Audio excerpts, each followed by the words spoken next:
মুখ্যমন্ত্রী 10 লক্ষ টাকা দিয়েছেন বাগবাজারে মায়ের মন্দির সংস্কারের জন্য।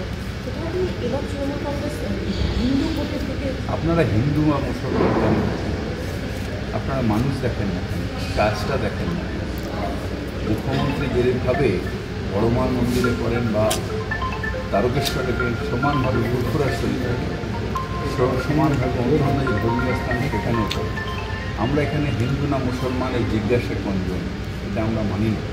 আমরা মানি কাজটা, আমরা মানি সবার জন্য এই বাংলা, সবাই মিলে এই বাংলা। কালকেও বলেছি, আবারও বলছি, যেটা হচ্ছে বাংলাদেশে অন্যায় হচ্ছে, যেটা হচ্ছে দুষ্কৃতি রাজ চলছে, এটা কাম্য নয়।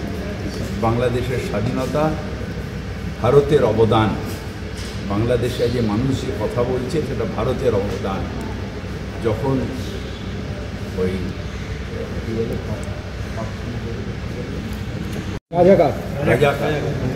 যখন রাজাকাররা এসে খুন করত, স্টুডেন্টদের মেরে কয়েকশো স্টুডেন্টকে ঢাকা বিশ্ববিদ্যালয়ে শুয়ে দিচ্ছিল, তখন কোথায় ছিল? তখন বাংলাদেশের প্রতিবাদের সাথে ভারত সামিল ছিল, তার কারণ হিউম্যানিটি কাউন্ট। তাই ভারতের অবদান ভুললে চলবে না। এবং ওখানেও ধর্মনিরপেক্ষতা দরকার। এর আগের সরকার ধর্মনিরপেক্ষ ছিল, তাই ওখানে হয়েছিল, প্রোগ্রেস হয়েছিল। ধর্মনিরপেক্ষতাই প্রোগ্রেস আনবে। এটা যেটা হচ্ছে সেটা অন্যায়। যদিও আমরা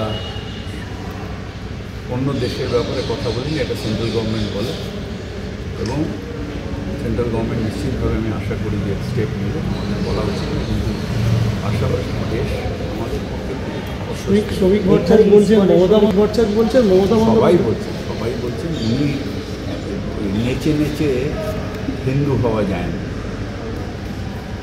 এখানে সবাই মানুষের কথা বলছে, ওখানে যদি মানুষের ওপর অত্যাচার হয় আমরা মানুষের কথা বলি। উনি হিন্দু মুসলমান দেখেন আর আমরা মানুষ দেখি, এটাই তফাৎ।